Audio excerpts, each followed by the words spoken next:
Oke, selamat sore semua. Halo. Selamat sore, puji Tuhan. Tuhan Yesus baik. Saudara yang kekasih di dalam Tuhan, beberapa hari yang lalu saya membaca sebuah berita. Di sana dikatakan bahwa kekristenan di Australia sejak tahun 2016 sampai tahun 2021 mengalami penurunan yang tajam. Yang tadinya dari 52%, dia turun tajam sampai 43, sekian persen. Ya, kalau saya nggak salah seperti itu. Signifikan banget penurunannya. Dan ada tren bahwa yang meningkat di sini adalah pilihan atau option tidak beragama. Ya, tidak beragama. Dan saudara yang kasih dalam Tuhan, saudara percaya atau tidak bahwa kita sedang ada di negara, dan itulah kira-kira masa depan yang menjadi tantangan pelayanan buat kita. Ya, kita tinggal di negara di mana kekristenan tidak lagi menjadi mayoritas di negara ini, di mana kekristenan tidak lagi menjadi ukuran, menjadi standar dari nilai-nilai moral yang ada di masyarakat, di mana kekristenan kehilangan kekuatan, ya, untuk menjadi tiang penopang untuk sebuah bangsa. Miris memang ketika kita mendengar keadaan itu, kita sedih mungkin. Tapi saudaraku yang kasih dalam Tuhan, sekaligus di balik itu ada sebuah panggilan buat kita. Ya. Ada sebuah panggilan bahwa kita harus benar-benar menjadi kuat. Ya, waktu kita hidup dan menjadi orang yang bertuhan di negara ini, kita harus benar-benar menjadi orang yang kuat di dalam iman. Apapun kenyataannya nanti, ya, kita harus menjadi orang-orang beriman. Makanya saudara, sehubungan dengan hal itu, saya mau katakan kepada saudara, supaya kita tetap memperlengkapi diri sebagai manusia rohani, tetap memperlengkapi diri sebagai orang-orang yang beriman kepada Tuhan, dengan tidak dapat digoncangkan. Ya. Tema camp pada tahun ini, saudara, adalah di 1 Korintus 15 ayat 58. Berdirilah teguh dan jangan goyah. Giatlah selalu dalam pekerjaan Tuhan, sebab jerih payahmu di dalam Tuhan tidak sia-sia. Itu tema camp. Saya pikir sangat relevan, ya, dalam kebutuhan kita ketika kita tinggal di negara ini. Untuk menjadi orang-orang yang tidak mudah digoyahkan. Tidak mudah digoyahkan. Sehingga tidak ada pilihan yang terbaik buat kita selain menundukkan hidup kita kepada perspektif sorga. Ya, kepada cara Allah dalam hidup kita. Oke. Itu hanya sekedar introduction buat kita semua. Saya tidak akan bicara khusus tentang hal itu. Hari ini saya akan bicara, saya coba memberi topik sharing pada sore hari ini. Tuhan hadir di situ. Ya. Tuhan hadir di situ. Saya coba taruh subtitlenya di situ. Ketika Yesus ada di tempat kita ada. Saudara, kita tentu familiar dengan istilah the presence of God. Ya, hadirat Allah, kehadiran Allah. Di hadirat Tuhan. Kita familiar dengan istilah itu. Tapi seberapa seriusnya kita, ya, memahami konteks ini. Mari saya ingin mengawali dengan Yohanes pasal yang ke-18 ayatnya yang ketiga. Yohanes pasal 14 maksud saya. Yohanes 14 ayatnya yang ketiga.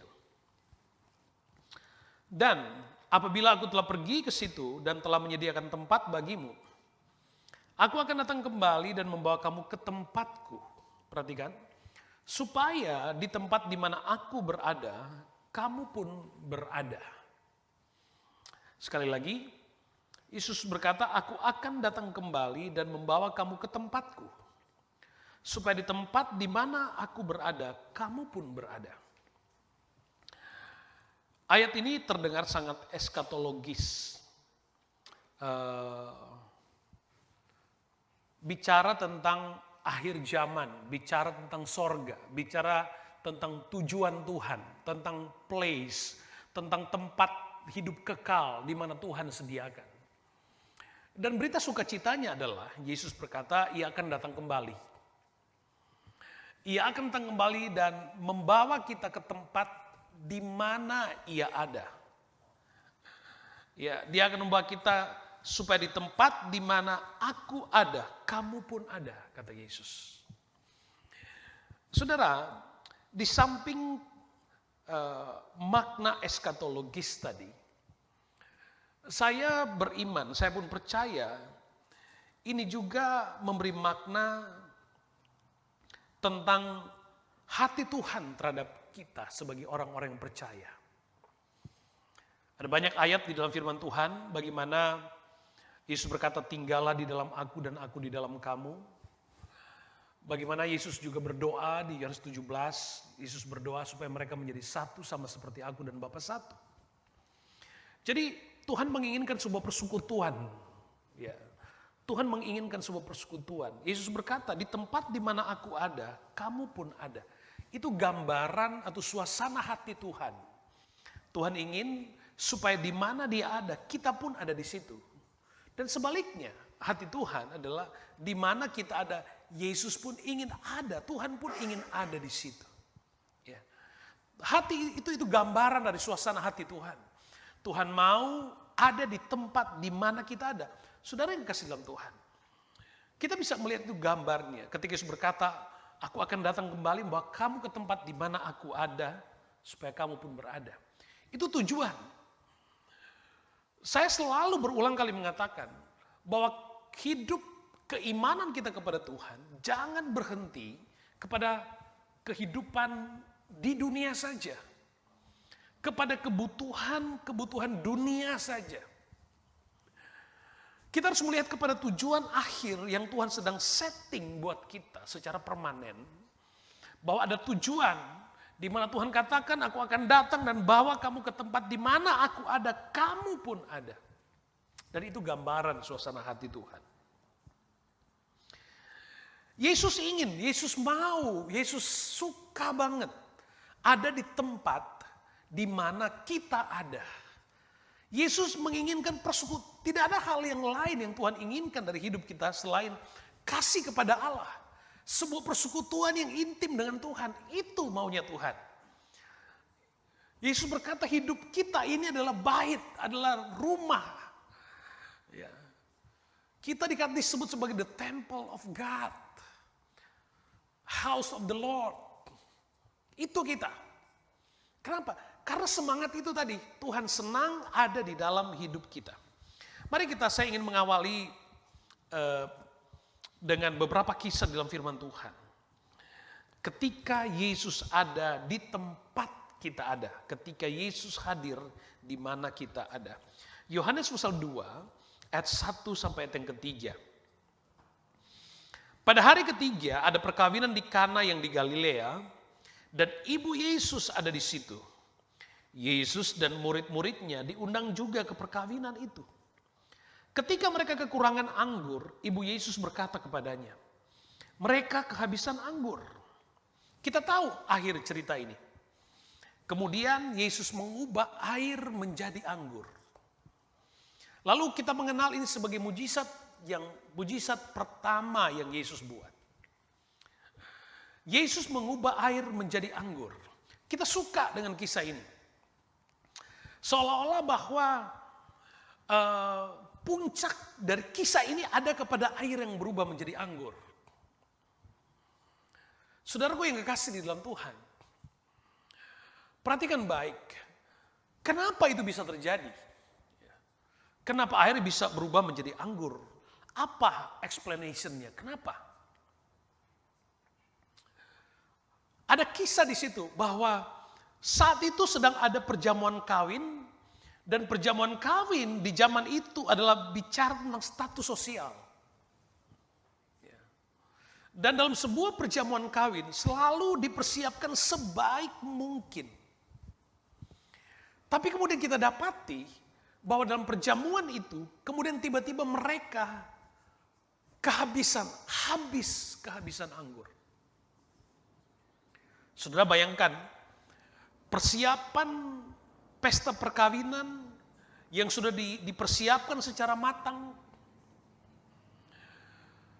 Kemudian dengan sukacita dan semangat, kegembiraan dari tuan rumah, dari tuan pesta, yang berhajatan. Ini adalah, bagi keluarga ini adalah acara yang sangat penting. Mungkin barang yang menikah dikatakan bahwa ini adalah sekali dalam hidup. Jadi puncak dari semua kesukaan, puncak dari semua kebahagiaan. Tiba-tiba kehabisan anggur. Tiba-tiba kehabisan anggur. Sekali lagi akhirnya kita tahu kemudian bahwa pesta itu kemudian dapat menikmati anggur yang Yesus buat, yang Yesus adakan. Yang tadinya dari air biasa menjadi anggur yang manis. Sampai tuan pesta katakan begini, yang biasanya adalah yang dikeluarkan duluan adalah anggur yang terbaik. Baru setelah itu yang nomor 2. Tapi kamu sebaliknya dikatakan. Artinya menggambarkan bahwa anggur yang Yesus buat lebih baik, lebih manis, lebih memuaskan dari anggur terbaik yang mereka sediakan sebelumnya. Dengan persiapan dan segala macam. Tapi apa yang membuat semua ini bisa terjadi? Ayat yang kedua dikatakan, Yesus diundang di perkawinan itu. Yesus diundang di perkawinan itu. Apa yang terjadi kalau Yesus tidak ada dalam perkawinan itu? Adakah kisah tentang air jadi anggur? Adakah kisah tentang anggur yang lebih manis dari biasanya? Dan itu bukan saja kemudian anggur yang habis kemudian bisa digantikan, bukan. Tapi momen ketika pesta itu kehabisan anggur, bagaimana rasa dari dari penyelenggara, dari tuan rumah, dari tuan pesta, apa suasana mereka? Yang tadinya mereka bersuka cita, berbahagia, tiba-tiba anggur habis di tengah pesta, di mana semua orang sedang memandang, sedang menghormati mereka, mengagumi, tapi tiba-tiba anggur habis, sedangkan anggur adalah kebutuhan utama. Saya percaya waktu itu mereka suasana tiba-tiba bagi tuan rumah drop, mereka habis anggur, bingung, kacau, nggak tahu, timbul persoalan di situ. Yang tadinya ada di peak dari kebahagiaan, peak dari kesukaan, tiba-tiba berubah. Tiba-tiba berubah, masalah terjadi, anggur habis, apa solusinya? Untung ada Yesus. Untung Yesus ada di situ. Untung Yesus hadir di sana. Sehingga air berubah menjadi anggur. Air berubah menjadi anggur. Betapa signifikannya kehadiran Yesus. Betapa signifikannya kehadiran Yesus. Jadi buat saya, air jadi anggur bukan masalah bagi Yesus. Alam semesta pun dia ciptakan. Hanya karena kebutuhan pesta itu adalah anggur, maka itu menjadi sesuatu yang luar biasa banget. Karena kebutuhannya terpenuhi. Tetapi yang istimewa adalah dia adalah pencipta alam semesta ada di dalam pesta itu. Tuhan yang berkuasa, Tuhan yang adalah Allah El Gibor, Allah yang besar. Allah El Shaddai, Allah Maha Kuasa. Allah Jehovah Jireh, Allah yang mengadakan, hadir, ada di dalam pesta itu. Sehingga ketika suasana berubah, ketika puncak kebahagiaan itu tiba-tiba drop menjadi sesuatu yang sangat menakutkan. Sesuatu yang mungkin sangat memalukan. Sesuatu yang kemudian orang mulai berpikir, wah nanti gimana? Apa kata orang? Dan seterusnya. Tiba-tiba kehadiran Yesus di sana mengubah Apa yang tidak mungkin menjadi mungkin dengan air jadi anggur. Air menjadi anggur. Saudara, anggur bicara tentang sukacita. Kita nyanyi tadi, anggur sukacita. Sungai sukacita. Nah, saudara yang kekasih dalam Tuhan, anggur bicara tentang sukacita. Jadi kalau kita ambil pemaknaan rohani pada kisah ini, maka kisah ini bicara tentang keadaan di mana tiba-tiba sukacita itu hilang. Tiba-tiba sukacita itu hilang, entah kenapa, tiba-tiba habis hilang. Iya, kebutuhan waktu itu anggurnya habis. Dan Alkitab menjelaskan bahwa tidak hanya sekedar pada kebutuhan mereka, tetapi konteks maknanya pun dalam hidup kita hari ini. Tiba-tiba sukacita kebebasan, sukacita ketenteraman, sukacita terhadap keadaan yang tenang, yang settle, tiba-tiba berubah. Dan gak tahu mau ngapain. Gak tahu mau gimana. Alkitab katakan, anggur selalu bicara tentang sukacita. Masalah di dalam pesta itu teratasi. Bahkan lebih baik. Sebab anggur yang Yesus kasih adalah anggur yang lebih manis. Lebih manis. Anggur yang lebih manis. Kesenangan dunia hanya sifatnya sementara. Berapa tahun? 10 tahun? 20 tahun? Sebab itu bukan tujuan utama dari Tuhan.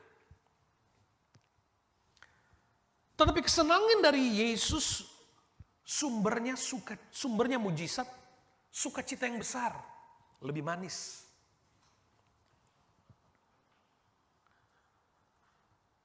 Dunia tidak dapat memberikan apa yang dapat Yesus berikan. Nggak dapat dunia ini. Nggak bisa. Yohanes 14 ayat 27 bagian B. Apa yang kuberikan tidak seperti yang diberikan oleh dunia kepadamu. Jangan gelisah. Jangan gentar hatimu. Ingat, kita sedang bicara Yesus ada di tempat di mana kita ada. Yesus ada di tempat di mana kita ada. Dan apa yang akan Yesus lakukan ketika dia ada di tempat di mana kita ada dan kita pleasing God, kita buka, kita invite, kita berikan hidup kita kepada Tuhan. Maka seperti di dalam pesta ini, kehadiran Tuhan di situ adalah jawaban bahkan melampaui apa yang kita pikir, melampaui apa yang kita butuhkan. Kualitasnya berbeda, yang tidak sama dengan apa yang dapat dunia berikan. Sebab sumbernya mujizat, Sukacita itu adalah kekuatan. Yesus, di sini Alkitab mengatakan bahwa kehadiran Yesus di sana memberikan kekuatan kepada keluarga yang kehabisan anggur, keluarga yang tiba-tiba mereka tahu mereka punya masalah dan mereka nggak tahu bagaimana. Hanya kemudian Maria berkata kepada Yesus, mereka kehabisan anggur, dan Yesus berkata kepada para pelayan-pelayan, isi tempayan-tempayan ini dengan air, lalu cedoklah, dan kemudian semua pesta itu menikmati anggur yang lebih manis.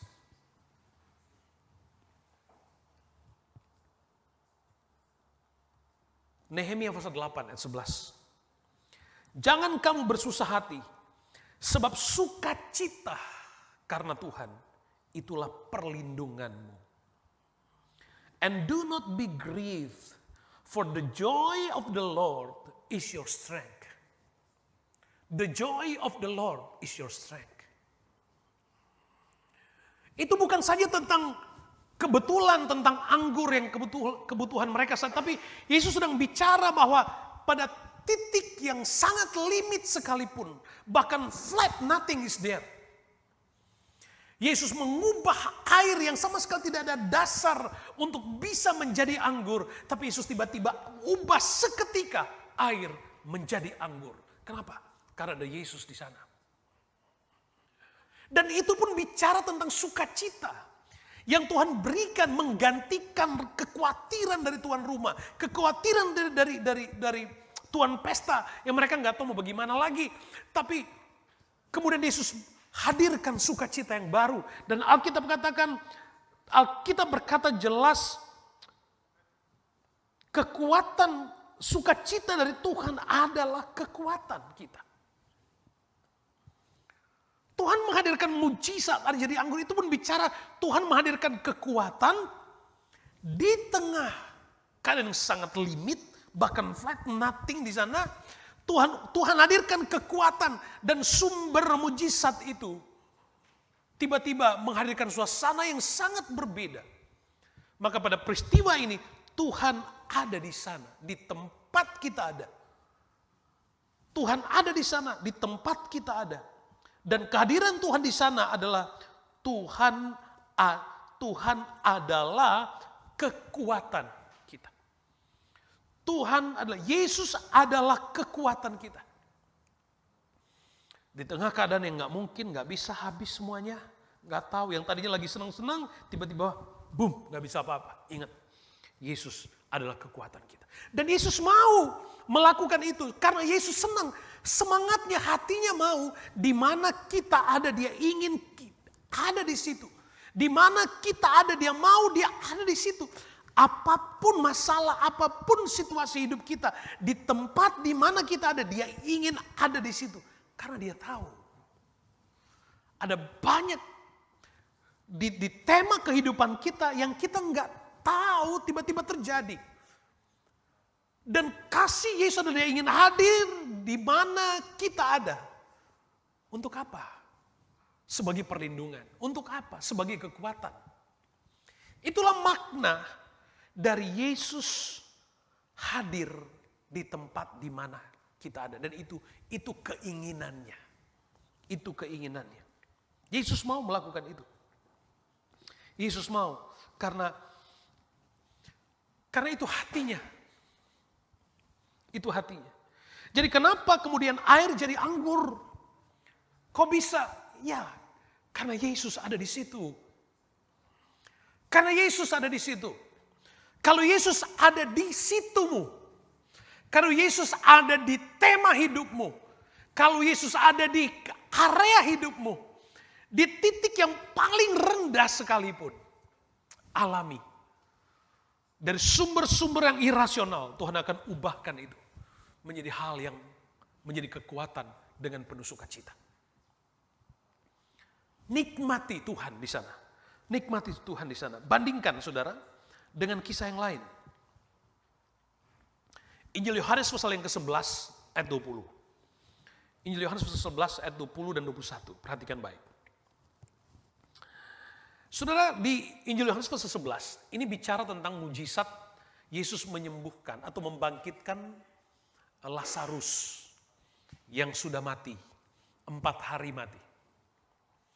Baca keseluruhan dari perikop ini, Yesus membangkitkan Lazarus. Saudara, waktu Lazarus sakit, Yesus diberitahu. Karena pasal 11 ayat 5 dikatakan Yesus sangat mengasihi Maria, Marta dan adiknya Lazarus. Mengasihi. Dan karena hubungan itu, waktu Lazarus sakit, Marta Maria kirim orang kasih tahu, guru, dia yang engkau kasih sakit. Dan kalau saudara baca di ayat itu dikatakan begini, Yesus dengan sengaja menunda. Dengan sengaja menunda. Apa yang terjadi?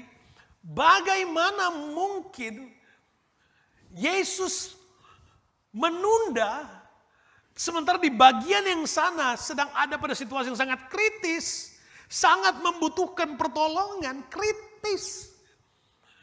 Tuhan dengan sengaja menunda. Bahkan kita bisa hampir-hampir kita mengatakan Tuhan sengaja biar dia mati aja dulu baru Tuhan datang. Saudara bayangin suasana ini. Tapi itu yang terjadi. Kita tidak akan bicara tentang Lazarusnya. Tapi perhatikan, Marta, ayat yang ke-20 dan 21. Ketika Marta mendengar bahwa Yesus datang, ia pergi mendapatkannya, tetapi Maria tinggal di rumah. Ayat 21. Maka kata Marta kepada Yesus, Tuhan, sekiranya engkau ada di sini, saudaraku pasti tidak mati. Tuhan, sekiranya engkau ada di sini, saudaraku pasti tidak mati. Terdengar ini sebagai ungkapan protes. Protes kepada Yesus. Tuhan sih nggak datang. Coba kalau Tuhan ada. Seharusnya Tuhan ada. Tuhan nggak sayang kita. Seharusnya Tuhan peduli. Kenapa Tuhan diam waktu itu? Akhirnya kenal lihat. Akhirnya saudara kami mati. Lazarus mati akhirnya. Tapi Marta katakan begini. Tuhan, sekiranya engkau ada di sini. Sekiranya engkau ada di sini, saudaraku pasti tidak mati. Saudara, pada bagian kita bisa melihat bahwa sekalipun dalam ungkapan yang sangat ironis, tapi Marta sadar bahwa Yesus itu berkuasa. Marta sadar akan kuasa dari kehadiran Yesus. Marta sadar sampai dia katakan kalau Yesus ada. Kalau saja Yesus ada, kalau Tuhan ada, Lazarus tidak mati. Dia sadar, dia tahu, dia ngerti. Poin pada bagian ini, saudaraku yang kekasih dalam Tuhan, kita bisa melihat bahwa Marta yang percaya bahwa jika Yesus ada, maka dia percaya bahwa Yesus akan dapat mengatasi persoalannya. Kalau Yesus ada, maka Yesus dapat melakukan mujizat. Kalau Yesus ada, Yesus adalah kehidupan, sanggup menghidupkan. Maka jika Yesus ada, tidak akan ada air mata dan kesedihan. Akhirnya Yesus bangkitkan Lazarus.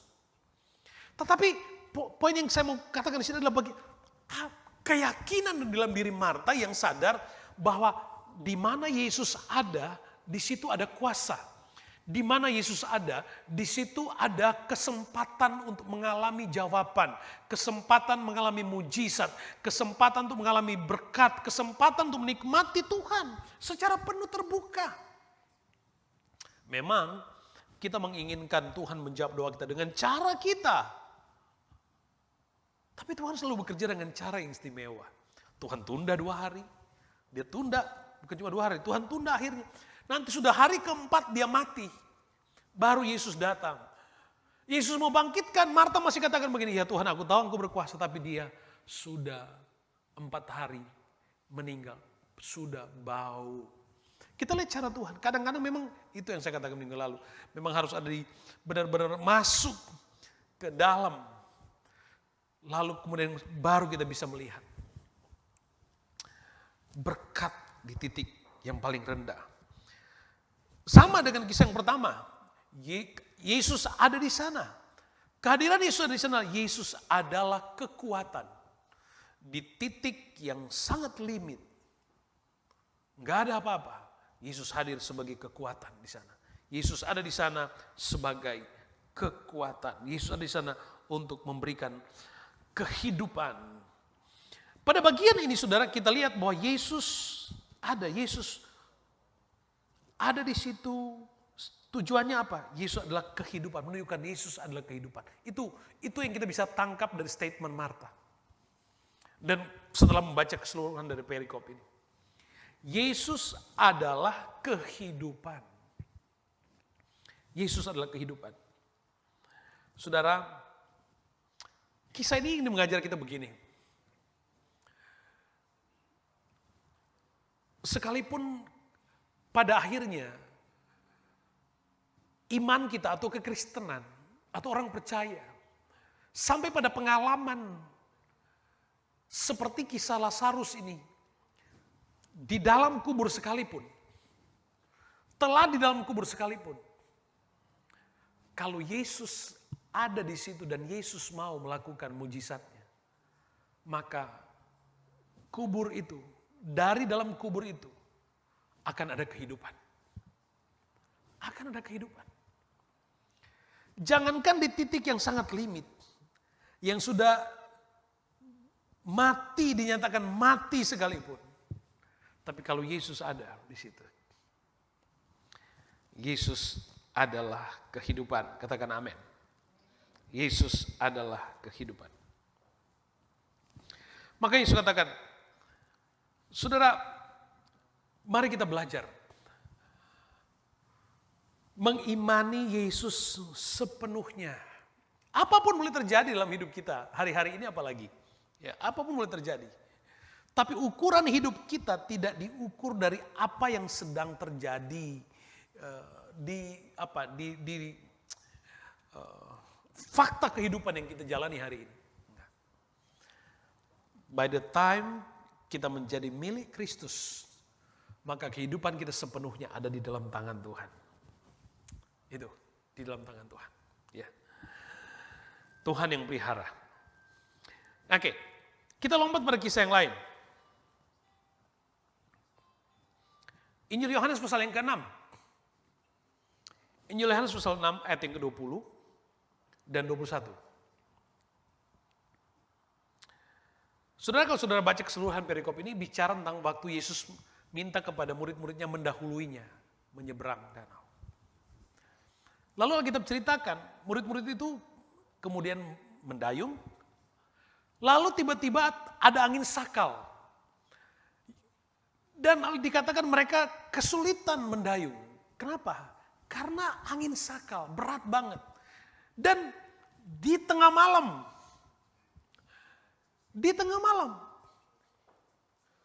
Tapi Yesus bisa melihat mereka sedang kesulitan.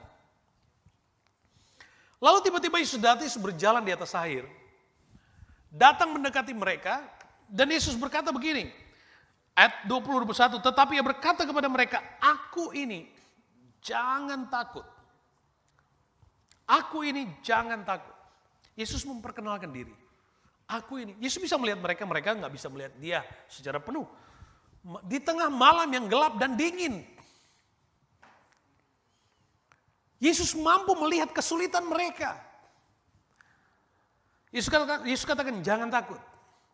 Lalu ayat 21, mereka mau menaikkan dia ke dalam perahu. Dan seketika itu juga perahu itu sampai ke pantai yang mereka tujui. Then they were glad to take him into the boat. They were glad. Mereka senang. Membawa Yesus bersama dengan mereka di dalam perahu mereka. Dan apa yang terjadi?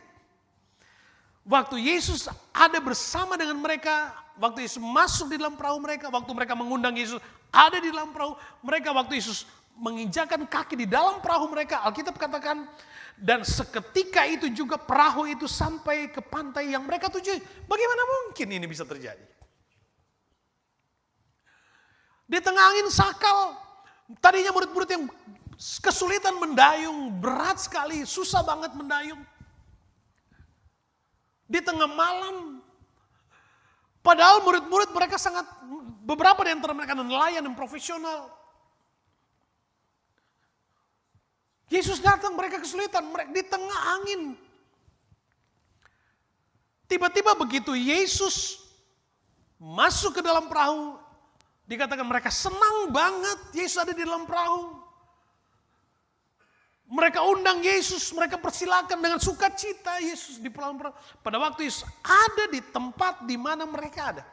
Alkitab katakan seketika itu juga, seketika. Bagaimana apa arti kata seketika? Saudara. Di waktu yang sama, pada ukuran sepersekian detik, boom, mereka sudah sampai ke tujuan. Bagaimana ini bisa terjadi? Bagaimana ini bisa terjadi? Bisa karena Tuhan. Karena Yesus. Kalau kita percaya bahwa air bisa jadi anggur tanpa ada orang bawa pemanis. Kalau kita percaya air bisa berubah jadi anggur tanpa ada orang datang bawa pewarna supaya benar-benar kelihatan seperti anggur. Maka kita juga harus percaya bahwa Yesus ada dalam perahu Tiba-tiba mereka sampai ke tujuan. Seketika itu juga mereka sampai ke tujuan. Bisa karena Tuhan. Karena dia Tuhan, dia pencipta. Dia alam, dia bisa buat kita seperti ini, maka dia bisa juga melakukan hal itu. Dan itu tidak hanya kisah yang satu-satunya di dalam Alkitab, ada banyak kisah. Dan kita juga bisa bicara banyak hal tentang hal ini. Waktu kita sedang dalam perjalanan, sama seperti murid-murid dalam perjalanan. Dikatakan sedang mendayung. Sedang kesulitan mendayung. Kesulitannya kalau kita bilang sulit mendayung, itu benar-benar kesulitan, saudara. Alkitab adalah objek yang paling bisa mentolerir apa rasa manusia. Tapi kalau Alkitab sudah katakan mereka kesulitan, itu sulit, benar, susah, nggak mudah.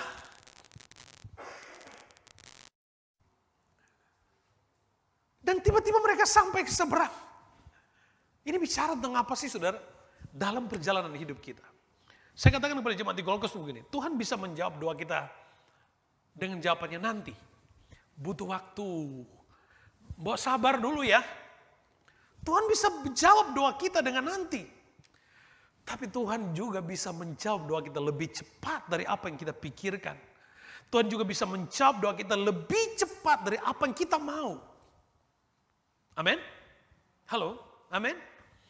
Kalau tiba-tiba perahu di tengah ombak, angin sakau, tiba-tiba bisa sampai tiba-tiba ke seberang. Perjalanan kita juga bisa tiba-tiba melenting kepada tujuan Tuhan. Tergantung pada chapter yang mana tujuan itu. Bisa, kalau Tuhan mau bisa. Kita bandingkan dengan kisah-kisah yang lain. Yang mirip dengan hal itu. Di 1 Raja-Raja pasal yang ke-18 ada kisah tentang Israel sedang dilanda kekeringan di masa pemerintahan Raja Ahab.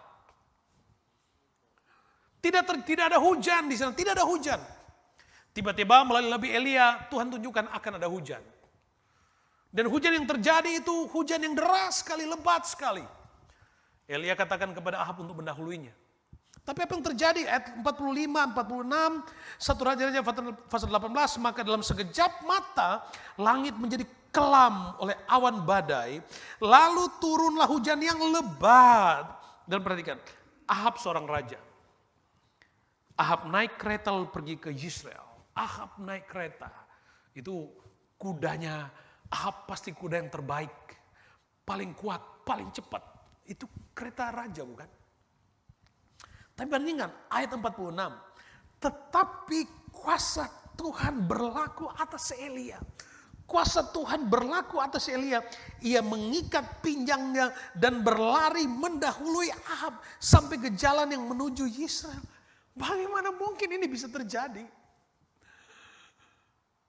Ahab dengan kereta kuda yang terbaik, terkuat, yang dikendarai orang oleh apa yang bawa kusir ya, yang terbaik. Tapi Elia dikatakan kuasa Tuhan berlaku atas Elia. Hingga tiba-tiba Elia bisa mendahului kuda itu. Halo? Ini bisa. Kenapa? Karena kuasa Tuhan berlaku atas Elia. Kuasa Tuhan berlaku. Di mana kita ada, di situ Tuhan ada. Dan di mana Tuhan ada, di situ terbuka potensi dan opportunity untuk kita mengalami mujizat yang terbesar. Terbuka buat kita. Hanya memang bukan dalam konteks apa yang kita mau. Persoalan terbesarnya di sana.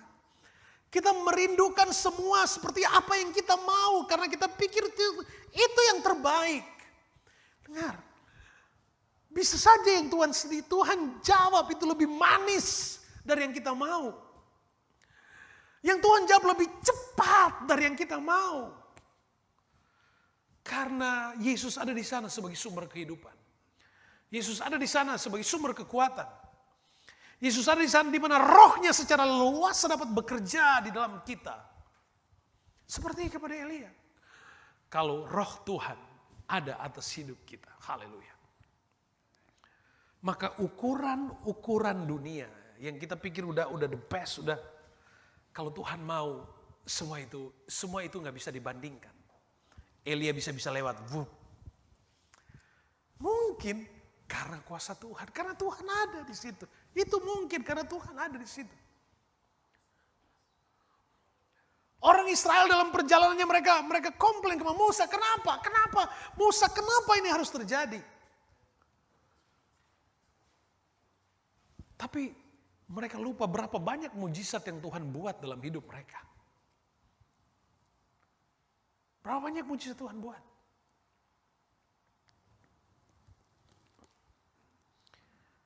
Kalau Tuhan mau. Kita lihat kisah yang lain untuk meneguhkan pengalaman-pengalaman seperti tadi. Kisah Rasul pasal 8, kisah Rasul pasal yang ke-8 ayat 39. Dan setelah mereka keluar dari air, Filipus dan sida-sida dari Ethiopia, ketika Filipus menjelaskan tentang firman Tuhan, dia mau dibaptis. Dia dibaptis, dikatakan mereka ketika mereka masuk ke dalam air, dibaptis, keluar dikatakan. Dan setelah mereka keluar dari air, Roh Tuhan tiba-tiba melarikan Filipus dan sida-sida itu tidak melihatnya lagi. Bagaimana mungkin ini bisa terjadi? Bagaimana kita menjelaskan hal ini? Hey, itu pun bisa. Kenapa? Karena Tuhan ada di situ. Karena Tuhan berkehendak seperti itu.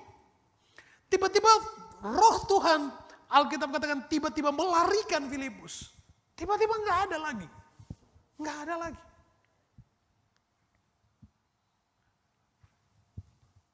Ada sebuah kesaksian bagaimana ada seorang anak Tuhan yang mengalami sebuah kecelakaan yang sangat fatal.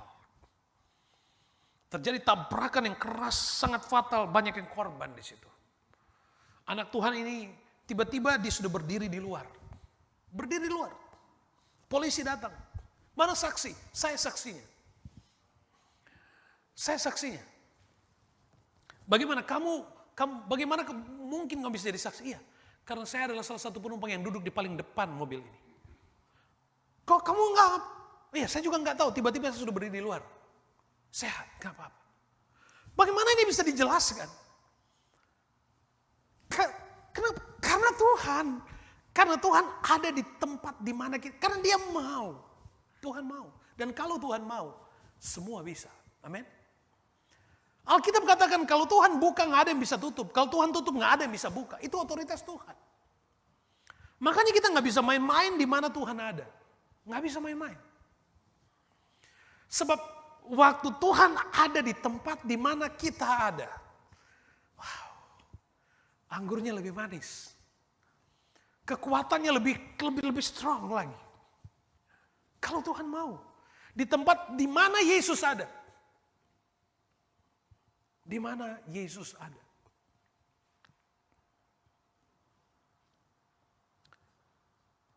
Nikmati. Alami Tuhan. Sebab Yesus adalah kehidupan. Yesus adalah kekuatan. Yesus adalah kehidupan. Makanya ukuran kehidupan rohani kita tidak kepada hal-hal materi yang kita bisa lihat. Bukan itu ukurannya. Iya, itu adalah kebutuhan kita semua. Tapi kita akan salah kalau mengukur kehidupan rohani. Saudara perhatikan kehidupan rasul-rasul. Kehidupan orang-orang yang melayani Tuhan. Perhatikan. Tapi ada, Alkitab katakan ada sukacita di dalam diri mereka yang membuat mereka kuat untuk berdiri di tengah badai sekalipun. Ada anggur sukacita. Ada kekuatan Tuhan yang memampukan untuk bisa berdiri kokoh di tengah masalah apapun. Dan yang paling istimewa adalah Roh Tuhan, kuasa Allah, Roh Kudus. Ada di sana, ada di situ, ada di mana kita ada. Pastikan itu.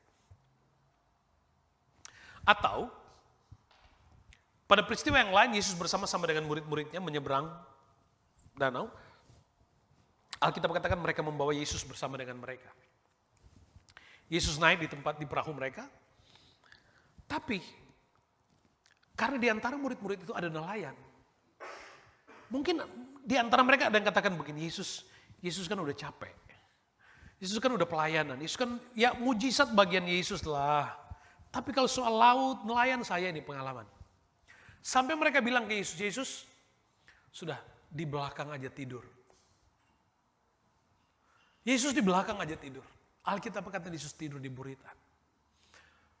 Lalu murid-murid berusaha, tapi kapal mereka mulai kemasukan air kata Alkitab. Karena saking derasnya badai itu, kerasnya badai itu. Akhirnya mereka nggak bisa apa-apa. Baru mereka mulai nggak datang kepada Yesus, nggak ngomong begini, Yesus bisa nggak tolong bantu? Nggak. Tadinya mereka taruh Yesus di belakang. Ketika perahu mereka mulai kemasukan air, mereka tiba-tiba datang dengan bahasa yang sangat manis, berkata kepada Yesus, Yesus, apa engkau nggak peduli kalau kita binasa di sini? Yesus dihormati hanya pada masa-masa sulit, masa-masa sukar, masa-masa berat. Baru Yesus. Padahal di tempat di mana ada. Makanya kehidupan kita dalam Tuhan adalah kehidupan aku berserah, menyerahkan, mempersilahkan Tuhan. Tuhan, ingat kita ini sekarang anak Tuhan. Secara biologi kita anak bapak kita secara biologi. Kita bawa nama keluarga kita masing-masing. Tapi saat ini kita anak Tuhan, anak Bapa di sorga. Dan dia berotoritas atas hidup kita pada semua aspek. Dan dia berhak untuk mengatur jalan hidup kita yang terbaik. Dan kita berkewajiban untuk tunduk kepada jalan Tuhan di dalam hidup kita. Sekalipun kita harus berjalan di tengah badai, ingat sukacita Tuhan adalah kekuatan. Ingat, di dalam Tuhan adalah kehidupan. Ingat, di lembah sekalipun ada kehidupan di dasar sana. Ada janji Tuhan. Dan ingat, di situasi yang gak mungkin apa Tuhan kasih Tuhan itu suka kasih surprise. Ya. Maka saya katakan Tuhan bisa menjawab doa kita lebih cepat dari apa yang kita mau. Lebih cepat.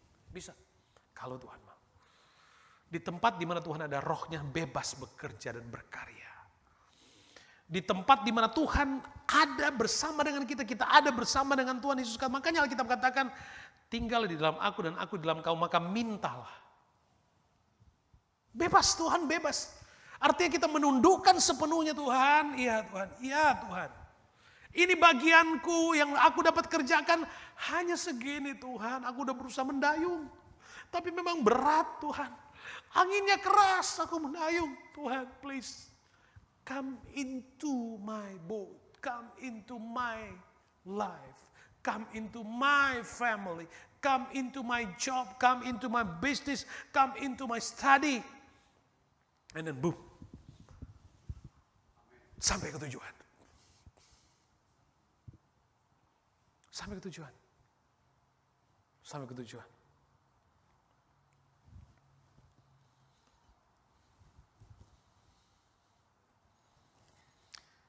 Ke tempat di mana Tuhan ada, selalu ada pengalaman extraordinary. Ketika Yesus ada di tempat kita ada, Yesus masuk ke dalam hidup kita, roh Tuhan menguasai kita. Sakaria pasal 2 ayat 10. Bersorak-sorailah dan bersukarialah, hai putri Sion. Sebab sesungguhnya aku datang dan diam di tengah-tengahmu. Demikianlah firman Tuhan. Sesungguhnya aku datang dan diam di tengah-tengahmu.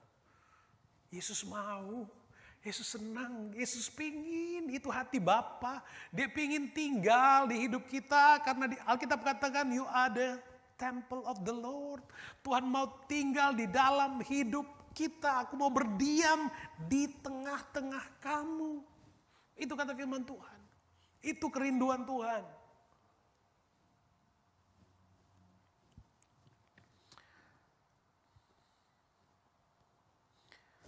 Yehezkiel pasal 48 ayat 35. Ini ayat terakhir kitab Yehezkiel. Yehezkiel itu bicara tentang vision, tentang picture yang yang Yehezkiel lihat, yang Tuhan berikan.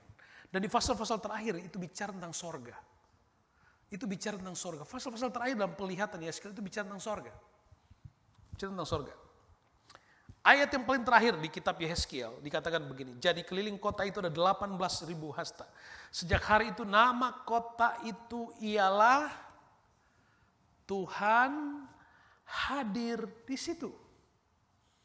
Sorga artinya Tuhan hadir di situ. Sorga.